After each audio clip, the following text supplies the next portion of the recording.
प्यारे नगरवासियों, इस समय पूरा देश और हमारा स्टेट भी, पंजाब भी एक बहुत महामारी जिसे कोविड-19 या कोरोना कहते हैं, उसके एक महासंकट से गुजर रहा है।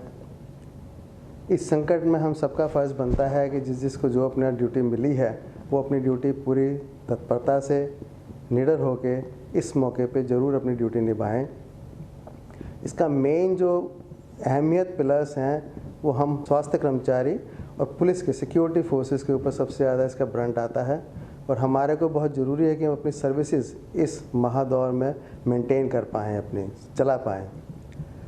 उसकी तरफ से मैं डॉक्टर शर्मा श्रीमन हॉस्पिटल की तरफ से बताना चाहता हूँ कि इस महामारी के दौर में भी हम लोगों ने अपनी सारी सर्विसेज, हेल्थ सुविधाएं हर मरीज़ के लिए मुहैया कराई हुई हैं। इस समय मरीज़ के लिए बहुत मुश्किल है क्योंकि आधे लोग डर की वजह से हम डॉक्टर्स मरीज़ को नहीं अटेंड कर रहे हैं। तो जो मरीज़ हैं उनके लिए स्वास्थ्य सुविधा पाना बहुत मुश्किल है। कोविड मरीज़ जो होते हैं वो तो एक सिविल अस्पताल या एक कोविड सेंटर चले जाते हैं, लेकिन जो ज़्यादा दिक्कत आज की तारीख में उठानी पड़ रही है वो नॉन कोविड मरीज़ों को उठानी पड़ रही है और उनकी ध्यान रखना एक हम हर देशवासी का फ़र्ज़ बन जाता है कि हम उनका भी पूरा ध्यान रखें। बिकॉज़ कोविड के सिवा भी बहुत बीमारियां हैं जिसकी वजह से लोग भुगतते हैं, जान को भी गंवाना पड़ता है। उन सब के ध्यान में रखते हुए, इस माहौल को देखते हुए, कोविड का थ्रेट भी देखते हुए, हमने अपनी सुविधाएं उसी हिसाब से मॉडिफाई की हुई हैं। हम सारे प्रोटोकॉल्स जो भी पंजाब या हिंदुस्तान की सरकार निर्धारित करती है, हम उन सारे प्रोटोकॉल को स्ट्रिक्टली फॉलो करते हुए अपनी सेवाएं शुरू से कंटिन्यू करे जा रहे हैं और उसका नतीजा है कि आज की तारीख तक, अभी तक हम कई सौ हज़ार के से ऊपर मरीज़ों को अपनी सुविधाएं दे सके हैं। आज की तारीख में हम लोग जो सबसे बड़ा चैलेंज करते हैं कि कोविड के मरीज़ों को आइडेंटिफाई करना, उनको अपने स्थान पे ट्रीटमेंट दिलाने के लिए मोटिवेट करके सरकार के पास सिविल हॉस्पिटल्स में पहुंचाना और जो नॉन कोविड मरीज़ हैं उनको हर हालत में आइडेंटिफाई करके उनको जो भी सुविधाएं हैं हेल्थ की हमारी तरफ से प्रोवाइड कराना। ये एक बहुत बड़ा चैलेंज है जिसको हम आज की तारीख तक अभी तक सक्सेसफुली भगवान की कृपा से, आप लोगों के सहयोग से अभी तक हम निभा रहे हैं। इसमें हम सारे मरीज़ों को आइडेंटिफाई करते हैं कि कौन कोविड मरीज़ हो सकता है। जो हो सकता है उसको हम सेपरेट स्क्रीनिंग करते हैं, जो नहीं हो सकता है, जो डाउटफुल है, उसके लिए हम प्रॉपर टेस्टिंग के लिए एडवाइस करते हैं और जो हमें कोविड में नहीं आता उसको हम सारी सुविधाएं मुहैया कराते हैं। इस समय पे हमारे सारी ओपीडीज़, सारे इमरजेंसीज़, सारे ऑपरेशन थिएटर्स पूरी तरह से फंक्शनल हैं। किसी मरीज़ को हम कोविड की वजह से ऐसा नहीं होता कि उसको कोई ट्रीटमेंट ना मिल सके। जो उसे ट्रीटमेंट चाहिए वो सारा दे रहे हैं हम, चाहे वो सिक मरीज़ हो, चाहे कम सिक मरीज़ हो, हम सबका इलाज पूरी तरह से जो उसको इलाज चाहिए वो पूरा मुहैया करा रहे हैं। आपकी कृपा रही, आपका आशीर्वाद रहा, व प्रभु की कृपा रही, हम ये पूरी जंग ज़रूर लड़ पाएंगे और सक्सेसफुल हो पाएंगे, कामयाब हो पाएंगे। सत श्री अकाल, नमस्कार। ਅੱਜ ਦੇ ਮਾਹੌਲ ਦੇ ਵਿੱਚ ਕੋਵਿਡ-19 ਦੇ ਮਾਹੌਲ ਦੇ ਵਿੱਚ ਜਿਹੜੀ ਮਹਾਮਾਰੀ ਫੈਲੀ ਹੋਈ ਹੈ ਪੂਰੇ ਵਿਸ਼ਵ ਦੇ ਵਿੱਚ, ਉਹਦੇ ਵਿੱਚ ਰਹਿ ਕੇ ਮੈਂ ਤੁਹਾਨੂੰ ਦੱਸ ਰਿਹਾ ਕਿ ਅਸੀਂ ਸ਼੍ਰੀਮਨ ਹਸਪੀਟਲ ਦੇ ਵਿੱਚ ਕਿਸ ਤਰ੍ਹਾਂ ਪ੍ਰੀਕਾਸ਼ਨਸ ਲੈ ਕੇ, ਕਿਸ ਤਰ੍ਹਾਂ ਹਦਾਇਤਾਂ ਲੈ ਕੇ ਅਸੀਂ ਕੰਮ ਕਰ ਰਹੇ ਹਾਂ। ਹਸਪੀਟਲ ਚਲਾਉਣਾ ਵੀ ਜ਼ਰੂਰੀ ਹੈ, ਮਰੀਜ਼ਾਂ ਨੂੰ ਦੇਖਣਾ ਵੀ ਜ਼ਰੂਰੀ ਹੈ, ਮਰੀਜ਼ਾਂ ਦਾ ਬਚਾਅ, ਡਾਕਟਰ ਦਾ ਬਚਾਅ ਕਿਸ ਤਰ੍ਹਾਂ ਕੀਤਾ ਜਾਵੇ, किस तरह ध्यान रखा जाए, वो सारा तुहानूं दस्सण जा रहे हैं। श्रीमन हॉस्पिटल दे विच जो मरीज़ आंदा है अंदर, सब तो पहला उसकी स्क्रीनिंग होंदी है। उन्होंने असी नंबर वाइज एज पर हदायतों के नाल एक मीटर से खड़े कराने हैं। उस तो बाद वो स्क्रीनिंग होंदी है। तो साडा स्क्रीनिंग काउंटर है, और चलिए असीं अगे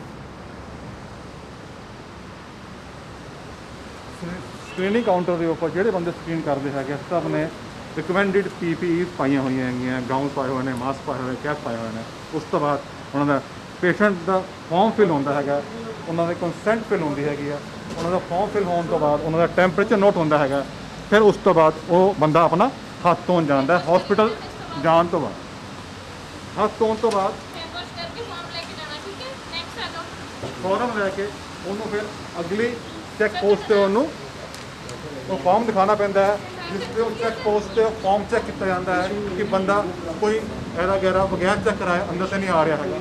ਇਸ ਤੋਂ ਬਾਅਦ ਅਸੀਂ ਇਹਨਾਂ ਨੂੰ ਇੱਥੇ ਵੇਟਿੰਗ ਹਾਲ 'ਚ ਕਰਨੇ ਹੈ। ਡਿਸਟੈਂਸਿਸ ਮੇਨਟੇਨ ਕੀਤੇ ਹੋਏ ਨੇ ਅਸੀਂ ਇੱਥੇ। ਖੁੱਲ੍ਹੇ ਉਹ ਵੇਟਿੰਗ ਹਾਲ ਬਹੁਤ ਵੱਡਾ ਹੈਗਾ, ਖੁੱਲ੍ਹੇ ਲੋਕਾਂ ਨੂੰ ਕਿਤੇ ਨੇ ਇੱਥੇ ਨੰਬਰ ਦਿੱਤਾ ਜਾਂਦਾ ਹੈਗਾ OPD ਨੰਬਰ, ਤਾਂ ਕਿ OPD ਦੇ ਉੱਪਰ ਰਸ਼ ਨਾ ਹੋਵੇ। ਇੱਥੇ ਵੀ ਡਿਸਟੈਂਸਿੰਗ ਮੇਨਟੇਨ ਕੀਤੀ ਜਾਂਦੀ ਹੈਗੀ ਹੈ। ਇਸ ਤੋਂ ਬਾਅਦ ਇੱਥੇ ਸਕਰੀਨਿੰਗ ਹੁੰਦੀ ਹੈਗੀ ਸਾਡੇ ਕੋਲ, ਦੁਬਾਰਾ ਫਾਰਮ ਦੁਬਾਰਾ ਚੈੱਕ ਹੋਇਆ ਜਾਂਦਾ ਹੈਗਾ ਕਿ ਪ੍ਰੋਪਰ ਬੰਦਾ ਸਕਰੀਨ ਹੋ ਕੇ ਆਇਆ ਕਿ ਨਹੀਂ ਆਇਆ। ਜਦੋਂ ਨਿਊ ਪੇਸ਼ੈਂਟ ਆਉਂਦਾ, ਨਵਾਂ ਪੇਸ਼ੈਂਟ ਆਉਂਦਾ, ਜਦੋਂ ਰਜਿਸਟ੍ਰੇਸ਼ਨ ਕਰਨੀ ਪੈਂਦੀ ਹੈ, ਉਹ ਬੰਦਾ ਇੱਥੇ ਆ ਕੇ ਲਾਈਨ 'ਚ ਲੱਗ ਜਾਂਦਾ। ਇੱਥੇ ਵੀ ਉਹ ਆਪਣੀ ਰਜਿਸਟ੍ਰੇਸ਼ਨ ਕਾਊਂਟਰ 'ਤੇ ਸਕਰੀਨਿੰਗ ਮੇਨਟੇਨ ਕਰਦਾ। ਸਾਡੇ ਸਾਰੇ ਸਕਰੀਨਿੰਗ ਕਾਊਂਟਰ ਦੇ ਉੱਪਰ ਸਾਰਿਆਂ ਨੇ ਬੇਸਿਕ ਰਿਕਮੈਂਡਡ PPEs ਜੋ ਗਵਰਨਮੈਂਟ ਨੂੰ ਰਿਕਮੈਂਡਡ ਹੈ, ਜਿਸ ਲੈਵਲ 'ਤੇ ਉਹ ਪਾ ਕੇ ਰੱਖਦੇ ਹੈਗੇ।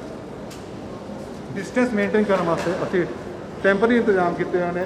ਦੇਖਿਆ ਹੋਵੇਗਾ ਕਿ ਅਸੀਂ ਚੇਅਰ ਦਾ, ਕੁਰਸੀਆਂ ਦਾ ਵਿਵਸਥਾ ਲਾਇਆ ਹੈ ਤਾਂ ਕਿ ਡਿਸਟੈਂਸ ਪ੍ਰੋਪਰ ਮੇਨਟੇਨ ਹੋਵੇ। ਥੱਲੇ ਅਸੀਂ ਸਟ੍ਰਿਪ ਲਗਾਈਆਂ ਹੋਈਆਂ ਤਾਂ ਕਿ ਪ੍ਰੋਪਰ ਉਹ ਸਟ੍ਰਿਪਸ 'ਤੇ ਖੜ੍ਹਿਆ ਹੁੰਦਾ ਹੈ। ਐਂਟਰੀ ਕਰਨ ਤੋਂ ਬਾਅਦ, ਫਾਈਲ ਕਰਨ ਤੋਂ ਬਾਅਦ ਸਾਰੇ ਕੋਲ ਸੈਨੀਟਾਈਜ਼ਰ ਰੱਖੇ ਹੋਏ ਨੇ। ਸੈਨੀਟਾਈਜ਼ਰ ਦੇ ਨਾਲ ਸਾਰੇ ਆਪਣੇ ਟਾਈਮ ਟੂ ਟਾਈਮ ਆਪਣਾ ਹੈਂਡ ਸਟਰਲਾਈਜ਼ ਕਰਦੇ ਜਾਂਦੇ। ਇਸ ਤੋਂ ਬਾਅਦ ਪੇਸ਼ੈਂਟ ਨੂੰ ਜਿਸ OPD ਦੇ ਵਿੱਚ ਲੋੜ ਹੁੰਦੀ ਹੈਗੀ ਆ, OPD ਦੇ ਉੱਪਰ ਪਤਾ ਕਰਕੇ ਕਿ OPD ਉੱਪਰ ਰਸ਼ ਕਿੰਨਾ ਹੈਗਾ, ਉੱਪਰ ਨੰਬਰ ਕਿੰਨਾ ਚੱਲਦਾ ਆ ਰਿਹਾ, ਅਸੀਂ ਪੇਸ਼ੈਂਟ ਦੀ ਇੱਥੋਂ ਦੀ OPD 'ਚ ਮੂਵਮੈਂਟ ਕਰਦੇ ਹਾਂ। ਉਸ ਤੋਂ ਬਾਅਦ ਜਿਹਨੂੰ OPD 'ਚ ਜਾਣਾ ਹੁੰਦਾ ਹੈ, ਉਹ ਵੀ ਉਹਦੀ ਫਾਈਲ ਚੈੱਕ ਕਰਦਾ ਹੈ, ਉਹਦੇ ਫਾਰਮ ਚੈੱਕ ਕਰਦਾ ਹੈ। ਫਾਈਲ ਔਰ ਫਾਰਮ ਚੈੱਕ ਕਰਨ ਤੋਂ ਬਾਅਦ ਹੀ ਉਹਨੂੰ ਦੇਖਦਾ ਹੈ। ਜਿਸ ਤਰ੍ਹਾਂ ਬੰਦੇ ਆ ਰਹੇ ਸੀਗੇ, ਸਿਕਿਉਰਿਟੀ ਗਾਰਡ ਨੇ ਦੇਖਿਆ, ਚੈੱਕ ਕੀਤਾ, ਫਾਈਲ ਚੈੱਕ ਕੀਤੀ, ਇਹਨਾਂ ਨੇ ਨੰਬਰ ਚੈੱਕ ਕੀਤਾ, ਉਸ ਤੋਂ ਬਾਅਦ ਹੀ ਉਹਨੂੰ ਉੱਪਰ ਭੇਜੇਗਾ, ਉਸ ਤੋਂ ਬਗੈਰ ਉਹ ਨਹੀਂ ਭੇਜੇਗਾ। ਸਾਡਾ ਸਾਰਾ ਸਟਾਫ ਇੱਥੇ ਹੈ, ਜਿੰਨੇ ਵੀ ਹੈ ਲੋਅਰ ਲੈਵਲ JDAs, ਹਾਊਸਕੀਪਿੰਗ ਜੋ ਵੀ ਹੈ, ਸਭ ਨੇ ਸਭ ਮਾਸਕ ਪਾਏ ਹੁੰਦੇ ਨੇ, ਕੈਪ ਪਾਈਆਂ ਹੁੰਦੀਆਂ, ਉਹਦੇ ਨਾਲ ਹੀ ਉਹ ਮੂਵਮੈਂਟ ਕਰਦੇ ਨੇ। ਹਸਪੀਟਲ ਦੇ ਅੰਦਰ ਕਿਸੇ ਵੀ ਬੰਦੇ ਨੂੰ ਵਿਦਆਊਟ ਮਾਸਕ ਪਾ ਕੇ ਮੂਵਮੈਂਟ ਕਰਨਾ ਅਲਾਉਡ ਨਹੀਂ ਹੈਗਾ। ਇਰਰਿਸਪੈਕਟਿਵ ਕੋਈ ਵੀ ਬੰਦਾ ਪੇਸ਼ੈਂਟ ਹੋਵੇ ਜਾਂ ਅਟੈਂਡੈਂਟ ਹੋਵੇ, ਕੁਛ ਵੀ ਹੋਵੇ, ਉਹ ਮਾਸਕ ਪਾਏ ਬਗੈਰ ਹਸਪੀਟਲ 'ਚ ਮੂਵਮੈਂਟ ਨਹੀਂ ਹੁੰਦੀ ਹੈ। ਹੁਣ OPD 'ਚ ਅਸੀਂ ਕਿਸ ਤਰ੍ਹਾਂ ਕਰਦੇ ਹਾਂ? ਸਾਡੀ OPD 'ਚ ਪੇਸ਼ੈਂਟ ਆਉਂਦਾ, ਸਟਾਫ ਨੇ ਫੇਸ ਸ਼ੀਲਡ ਪਾਈ ਹੁੰਦੀ ਹੈ, ਪੂਰਾ PP ਪਾਈ ਹੁੰਦੀ ਹੈ। ਇੱਥੇ OPD ਦੇ ਨਾਲ ਉਹ ਇੰਟਰੈਕਟ ਕਰਦਾ ਹੈ। OPD ਇੰਟਰੈਕਟ ਕਰਨ ਤੋਂ ਬਾਅਦ ਹੁਣ ਸਾਡੇ ਡਾਕਟਰਸ ਨੇ ਜਿਸ ਤਰ੍ਹਾਂ ਪੇਸ਼ੈਂਟ ਦੇਖ ਰਹੇ ਨੇ, ਉਹਨਾਂ ਨੇ ਪੂਰੀ ਦੀ ਪੂਰੀ ਆਪਣੀ PPE ਪਾ ਕੇ, ਪੂਰੇ ਸੇਫ ਫੇਸ ਸ਼ੀਲਡ ਪਾ ਕੇ ਪੇਸ਼ੈਂਟ ਨੂੰ ਦੇਖਿਆ ਜਾਂਦਾ ਹੈ। ਪੂਰਾ ਧਿਆਨ ਰੱਖਿਆ ਜਾਂਦਾ ਹੈ, ਪੂਰਾ ਡਿਸਟੈਂਸਿਸ ਮੇਨਟੇਨ ਕੀਤੀ ਜਾਂਦੀ ਹੈ ਤਾਂ ਕਿ ਕੋਈ ਵੀ ਅਸੀਂ ਇਨਫੈਕਸ਼ਨ ਨੂੰ ਨਾ ਹੋਵੇ, ਕਿਸੇ ਨੂੰ ਨਾ ਮਰੀਜ਼ ਨੂੰ ਹੋਵੇ, ਨਾ ਡਾਕਟਰ ਨੂੰ ਹੋਵੇ। ਪੂਰਾ ਪ੍ਰੀਕਾਸ਼ਨ ਦਿੱਤੀਆਂ ਜਾਂਦੀਆਂ। ਜਿੱਦਾਂ ਪੇਸ਼ੈਂਟ ਚਲਾ ਜਾਂਦਾ ਹੈ, ਪੂਰੇ ਪੂਰਾ ਉਹਦਾ ਸਿਸਟਮ ਸੈਨੀਟਾਈਜ਼ ਹੁੰਦਾ ਹੈ, ਨਿਕਲ ਜਾਂਦਾ ਹੈ, ਪੂਰਾ ਕਲੀਨ ਕੀਤਾ ਜਾਂਦਾ ਹੈ। ਉਸ ਤੋਂ ਬਾਅਦ ਨੈਕਸਟ ਪੇਸ਼ੈਂਟ ਨੂੰ ਬੁਲਾਇਆ ਜਾਂਦਾ ਹੈ। ਸਾਡੇ ਡਾਕਟਰ ਸਾਹਿਬ ਨੇ ਇਹ OPD ਦੇ ਵਿੱਚ ਇਸ ਤਰ੍ਹਾਂ ਪੂਰਾ ਸਿਸਟਮ ਪਾ ਕੇ ਮਰੀਜ਼ ਨੂੰ ਦੇਖਿਆ ਜਾਂਦਾ ਹੈ। ਸਾਡਾ ਰੇਡੀਓਲੋਜੀ ਡਿਪਾਰਟਮੈਂਟ ਹੈ, ਜਿਹਦੇ ਵਿੱਚ ਅਲਟਰਾਸਾਊਂਡ, CT, MRIs ਹੁੰਦੀਆਂ ਹੈਗੀਆਂ। ਇੱਥੇ ਵੀ ਪੂਰੀ ਹਿਦਾਇਤਾਂ ਨਾਲ ਹੀ ਕੰਮ ਕੀਤਾ ਜਾਂਦਾ ਹੈ। ਹਰ ਡੈਸਕ ਦੇ ਉੱਪਰ ਹਰ ਸਟਾਫ ਨੇ ਪੂਰੀ PPE ਐਸ ਪਰ ਰਿਕੁਆਇਰਮੈਂਟ ਪਾਈ ਜਾਂਦੀ ਹੈਗੀ ਹੈ। ਗਲਵਸ ਪਾਏ ਹੁੰਦੇ ਨੇ, ਮਾਸਕ ਪਾਇਆ ਹੁੰਦਾ ਹੈ, ਪੂਰੀ ਪ੍ਰੋਟੈਕਸ਼ਨ ਲੈ ਕੇ ਇਹ ਕੰਮ ਕੀਤਾ ਜਾਂਦਾ ਹੈ।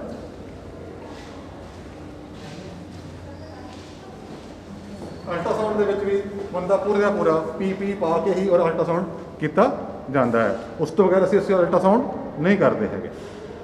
ਪੂਰੇ ਕੈਪ, ਗਾਊਨ, ਮਾਸਕ ਸਾਰੇ ਪਾ ਕੇ ਹੀ ਕੰਮ ਕੀਤਾ ਜਾਂਦਾ ਹੈ। ਉਸ ਤੋਂ ਬਗੈਰ ਅਸੀਂ ਉਹਨੂੰ ਨਹੀਂ ਕਰਦੇ ਹੈਗੇ। ਔਰ ਪੇਸ਼ੈਂਟ ਦਾ ਵੀ ਜਦੋਂ ਵੀ ਸਕੈਨ ਕਰਾਉਣ ਆਉਂਦਾ ਔਰ ਇਹ ਮਾਸਕ ਪਾਇਆ ਹੁੰਦਾ ਉਹਨੇ। ਹੁਣ ਤੁਹਾਨੂੰ ਦੱਸਦਾ ਹੈ ਕਿ ਜਿਹੜਾ ਪੇਸ਼ੈਂਟ ਐਮਰਜੈਂਸੀ 'ਚ ਆਉਂਦਾ ਉਹਨੂੰ ਅਸੀਂ ਕਿੱਦਾਂ ਡੀਲ ਕਰਦੇ ਹਾਂ। ਅਬ ਇਹ ਮਰੀਜ਼ ਹੈ ਜੋ ਖਾਂਸੀ ਦੇ ਨਾਲ ਆ ਰਿਹਾ ਹੈਗਾ, ਠੀਕ ਹੈ, ਉਹਨੂੰ OPD 'ਚ ਦਿਖਾਉਣਾ ਉਹਨੇ, ਬਸ ਅਸੀਂ OPD 'ਚ ਨਹੀਂ ਭੇਜਿਆ। ਉਹਦੀ ਅਸੀਂ ਇਹਨੂੰ ਟ੍ਰਾਇਜਿੰਗ ਕਰਾਂਗੇ, ਉਹਨੂੰ ਫਲੂ ਕਾਰਨਰ 'ਚ ਭੇਜਾਂਗੇ। ਜਿਹੜਾ ਫਲੂ ਕਾਰਨਰ ਸਾਡੇ ਡਾਕਟਰ ਨੇ ਉਹ ਬਿਲਕੁਲ PPE ਪਾ ਕੇ ਬੈਠੇ ਹੋਏ ਨੇ, ਜਿਹੜੇ ਉਹਨੂੰ ਪੂਰੀ PPE ਦੇ ਨਾਲ ਉਹਨੂੰ ਚੈੱਕ ਕਰਨਗੇ ਤਾਂ ਕਿ ਕੋਈ ਉਹਨੂੰ ਸਿੰਪਟਮ ਐਸੇ ਹੋਣ ਜਿਸ ਨਾਲ ਅਗਰ ਕੋਈ ਇਨਫੈਕਸ਼ਨ ਦੇ ਹੋਣ ਤਾਂ ਅਸੀਂ ਉਹਨੂੰ ਪਕੜ ਸਕੀਏ।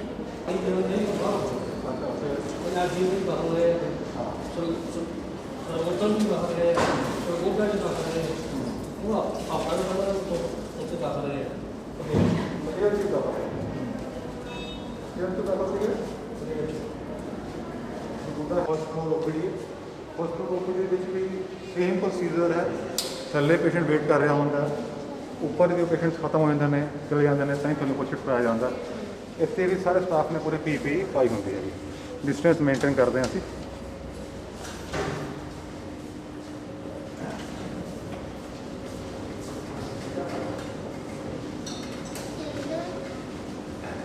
जिस स्टाफ ने वाइटल्स लैने होंगे ने उन्हें पूरी की पूरी पीपी पूरे किट्स पाए होंगे। इस तरह ये साढ़े कार्डिक ओपीडी है, कार्डिक ओपीडी के डिस्टेंस मेंटेन करते हैं, काफ़ी डिस्टेंस मेंटेन करके मरीज को उठाया जाता है। सारे चेक होंगे ने, सारे पेशेंट के मास्क पाए होंगे ने, उस तो बगैर फिर ओपीडी आ लेना। ये डिस्टेंसिस मेंटेन करके पूरे पेशेंट का ध्यान रखा जाता है, मरीज का पूरा ध्यान रख के उन्हें दिखे जाता है, डिस्टेंसिस मेंटेन दिखे जाता है। डायलिसिस एरिया है, डायलिसिस एरिया पर वेटिंग है, 1 मीटर के डेस्क पर 21 अटेंडेंट स्टाफ बैठता है। डायलिसिस के भी पूरी इजाजत वरती आती है, मरीज ਨੂੰ पूरा मरीज स्क्रीन होंगे, पूरा सवाल जवाब उत्थे आते हैं, सारे क्वेश्चनर्स होंगे ने, सारे स्टाफ ने इतने पूरे मास्क पा के काम किए जाते हैं। डायलिसिस के पूरी जो शिफ्ट खाली होती है, मरीज बाहर जाता है, पूरे बैड साफ होंगे हैं, अगला मरीज लिता जाता है। I'm Professor Sudan and I'm a heart surgeon, and in spite of the circumstances we have started operating with all precautions, and let's pray that it all goes well. ਸਤਿ ਸ਼੍ਰੀ ਅਕਾਲ ਜੀ, ਮੇਰਾ ਨਾਮ ਡਾਕਟਰ ਮਨਦੀਪ ਹੈਗਾ, ਮੈਂ ਐਮਰਜੈਂਸੀ ਦਾ incharge ਹੈਗਾ। ਸਾਡੇ ਇਹ emergency ਦਾ ਇੱਕ ਪਾਰਟ ਹੈਗਾ ਜਿਹਨੂੰ ਅਸੀਂ ਬਣਾਇਆ ਹੈਗਾ, ਇਹ ਆਈਸੋਲੇਸ਼ਨ ਯੂਨਿਟ ਹੈਗਾ। ਇਹ ਬੇਸਿਕਲੀ ਨਾਈਟ ਟੈਂਪਰੇਚਰ ਰੂਮ ਹੈਗਾ ਹੈ। ਸਾਡੀ ਸਾਰੀ ਸਕਰੀਨਿੰਗ ਬਾਹਰ ਆਲਰੇਡੀ ਅਸੀਂ ਐਸੇ ਸਮਝਾਈ ਹੈ ਕਿ ਸਕਰੀਨਿੰਗ ਤੋਂ ਬਾਅਦ ਪੇਸ਼ੈਂਟਸ ਅੰਦਰ ਆਉਂਦੇ ਹੈਗੇ ਆ, ਉਹਨਾਂ ਦੇ ਅਸੀਂ ਚਾਰਟ ਬਣਾਏ ਹੋਏ ਆ, ਜਿਹੜੇ ਪੋਜ਼ਿਟਿਵ ਹੋਣਗੇ ਮਤਲਬ ਸਿੰਪਟਮ ਜਿਹਨਾਂ ਨੂੰ ਲੱਗਦੇ ਹੈਗੇ ਆ ਉਹਨਾਂ ਨੂੰ ਅਸੀਂ ਰੈਫਰ ਕਰਦੇ ਹਾਂ, ਜਾਂ ਉਹ ਸਾਰੀ ਪ੍ਰੋਟੋਕੋਲ ਹੈਗਾ। ਜਿਨ੍ਹਾਂ ਨੂੰ ਪੇਸ਼ੈਂਟ ਨੂੰ ਅਸੀਂ ਐਡਮਿਟ ਕਰ ਲੈਂਦੇ, ਕਿਉਂਕਿ ਸਾਡੇ ਕੋਲ ਜ਼ਿਆਦਾ ਲੋਡ ਜਿਹੜਾ ਹੈਗਾ ਕਾਰਡਿਕ ਪੇਸ਼ੈਂਟਸ ਦਾ ਹੁੰਦਾ ਹੈ, ਨੈਫਰੋ ਪੇਸ਼ੈਂਟਸ ਦਾ ਹੁੰਦਾ ਹੈ, ਜਿਹੜੇ ਕਿਡਨੀ ਦੇ ਪੇਸ਼ੈਂਟਸ ਹੈਗੇ ਆ ਜਾਂ ਹਾਰਟ ਦੇ ਪੇਸ਼ੈਂਟ ਹੈਗੇ ਆ। ਉਹਨਾਂ ਦੇ ਵਿੱਚ ਕੀ ਹੁੰਦਾ ਹੈ ਕਿ ਸਾਡੇ ਕਾਫੀ ਜ਼ਿਆਦਾ ਪੇਸ਼ੈਂਟ ਜਿਹੜੇ ਸਾਹ ਚੜ੍ਹਨ ਦੀ ਤਕਲੀਫ ਨਾ ਆਉਂਦੇ ਆ, ਅਤੇ ਆਪਾਂ ਕਦੀ ਵੀ ਇਹ ਦੱਸ ਨਹੀਂ ਸਕਦੇ ਵੀ ਹੁਣ ਇਹ ਭਾਈ ਜਿਹੜੀ ਹਾਰਟ ਦੀ ਪ੍ਰੋਬਲਮ ਹੈਗੀ, ਕਿਡਨੀ ਦੀ ਪ੍ਰੋਬਲਮ ਹੈਗੀ ਹੈ, ਜਾਂ ਕੋਈ ਲੰਗ ਦੀ ਇਨਫੈਕਸ਼ਨ ਹੈਗੀ ਹੈ, ਜਾਂ ਹੋਰ ਕੋਈ ਚੀਜ਼ ਹੈਗੀ ਹੈ। ਅਤੇ ਆਪਾਂ ਉਹਨਾਂ ਨੂੰ ਕੀ ਕਰਦੇ ਹੈਗੇ ਆ ਕਿ ਟਰੀਟ ਕਰਦੇ ਹੈਗੇ। ਇਹ ਅਸੀਂ ਇੱਕ ਯੂਨਿਟ ਬਣਾਇਆ ਜਿਹੜਾ ਕਿ ਆਈਸੋਲੇਸ਼ਨ ਯੂਨਿਟ ਆ। ਇਹਦੇ ਅੰਦਰ ਸਾਡੇ ਡਾਕਟਰ ਜਿਹੜੇ ਹੈਗੇ ਆ, ਨਰਸਿੰਗ ਸਟਾਫ ਹੈਗੇ ਆ, ਫੁੱਲ ਜਿਹੜੀ ਪੀਪੀ ਹੈਗੀ ਆ ਪੂਰੀ A to Z ਉਹਨਾਂ ਨੇ ਪਾਈ ਹੁੰਦੀ ਹੈ, ਅਤੇ ਨੈਗੇਟਿਵ ਪ੍ਰੈਸ਼ਰ ਰੂਮ ਹੈਗਾ। ਅਸੀਂ ਉੱਥੇ ਟਰੀਟ ਕਰਦੇ ਹੈਗੇ ਆ। ਉਹਨਾਂ ਦੇ ਸੈਂਪਲ ਜਿਹੜੇ ਹੈਗੇ ਹੁੰਦੇ ਆ, ਜੇ ਸਾਨੂੰ ਲੱਗਦਾ ਹੈਗਾ ਕਿ ਉਹ ਪੋਜ਼ੀਟਿਵ ਆਉਂਦਾ ਹੈਗਾ ਕੋਈ ਸੈਂਪਲ, ਤਾਂ ਉਹਨਾਂ ਨੂੰ ਇਸੇ ਰੂਮ 'ਚ ਹੀ ਰੱਖਿਆ ਜਾਂਦਾ। ਇਸ ਤੋਂ ਬਾਅਦ ਉਹਨਾਂ ਨੂੰ ਅਸੀਂ ਸ਼ਿਫਟ ਕਰ ਦਿੱਤਾ ਜਾਂਦਾ, ਜੋ ਵੀ ਗੌਰਮੈਂਟ ਦੀ ਫੈਸਿਲਿਟੀ ਹੈਗੀ ਹੈ, ਜੋ ਉਹਨਾਂ ਦੀਆਂ ਗਾਈਡਲਾਈਨਸ ਹੈਗੀਆਂ ਉਸ ਹਿਸਾਬ ਦੇ ਨਾਲ। ਇੱਥੇ ਜਿਹੜੇ ਪੇਸ਼ੈਂਟ, ਜਿਹੜੇ ਸਸਪੈਕਟਡ ਪੇਸ਼ੈਂਟਸ ਹੈਗੇ, ਜਿਹੜੇ ਸਾਨੂੰ ਲੱਗਦੇ ਆ, ਉਹਨਾਂ ਨੂੰ ਇੱਥੇ ਰੱਖ ਕੇ ਅਸੀਂ ਟਰੀਟ ਕਰਦੇ ਹਾਂ। ਉਹਨਾਂ ਨੂੰ ਅਸੀਂ ਕਿਸੇ ਵੀ ਹੋਰ ਏਰੀਆ ਦੇ ਨਾਲ ਮਿਕਸ ਨਹੀਂ ਹੋਣ ਦਿੰਦੇ। ਇਹ ਹਸਪੀਟਲ ਦੇ ਬੇਸਮੈਂਟ ਦੇ ਵਿੱਚ ਮਤਲਬ ਗਰਾਊਂਡ ਫਲੋਰ ਦੇ ਉੱਤੇ ਹੈਗਾ। ਇਹ ਸਾਰੀਆਂ ਚੀਜ਼ਾਂ ਐਕਸਰੇ, ਐਵਰੀਥਿੰਗ, ਬਲੱਡ ਇਨਵੈਸਟੀਗੇਸ਼ਨ, ਹਰ ਚੀਜ਼ ਇਹਦੇ ਅੰਦਰ ਹੀ ਹੁੰਦੀ ਹੈ। ਕੋਈ ਵੀ ਚੀਜ਼ ਅਸੀਂ ਬਾਹਰ ਨਹੀਂ ਆਉਣ ਦਿੰਦੇ। ਈਵਨ ਫਾਈਲਾਂ ਜਾਂ ਜਿਹੜਾ ਰਿਟਨ ਵਰਕ ਹੈਗਾ, ਸਟੇਸ਼ਨਰੀ ਹੈਗੀ, ਉਹ ਵੀ ਸਾਰੀ ਅੰਦਰ ਹੀ ਯੂਜ਼ ਹੁੰਦੀ ਹੈ। ਕੋਈ ਬੰਦਾ ਬਾਹਰੋਂ ਕੋਈ ਚੀਜ਼ ਲੈ ਕੇ ਅੰਦਰ ਨਹੀਂ ਜਾ ਸਕਦਾ, ਅੰਦਰੋਂ ਬਾਹਰ ਨਹੀਂ ਆ ਸਕਦਾ। ਇਹ ਸਟ੍ਰਿਕਟ ਪ੍ਰੋਟੋਕੋਲ ਹੈਗਾ ਸਾਡਾ, ਜਿਹੜਾ ਇਸ ਯੂਨਿਟ ਲਈ ਅਸੀਂ ਮੇਨਟੇਨ ਕਰਦੇ ਹਾਂ। ਇਹਦੇ ਨਾਲ ਅਸੀਂ ਇਨਫੈਕਸ਼ਨ ਨੂੰ ਕੰਟਰੋਲ ਕਰਦੇ हैं ਜੇ इदा की कोई चीज़ इतने होंगी है। डियर फ्रेंड्स, मैं डॉक्टर राजीव भाटिया एक नेफ्रोलॉजिस्ट हूँ जो श्रीमन हॉस्पिटल में मैं काम कर रहा हूँ।